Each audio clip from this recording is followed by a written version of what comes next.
قربان رحمت للعالمین برم که نبی ما گفته اگر امت من نتونن کامل متقی باشن، لااقل اهل استغفار باشن تا خدا معامله‌ای با اینا بکنه که با متقی های امت هم بکنه.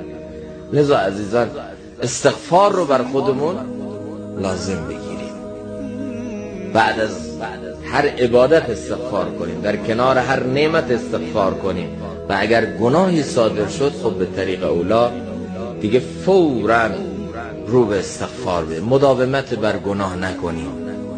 بدونید که گناه باعث میشه تسلط شیطان بر انسان بیشتر بشه.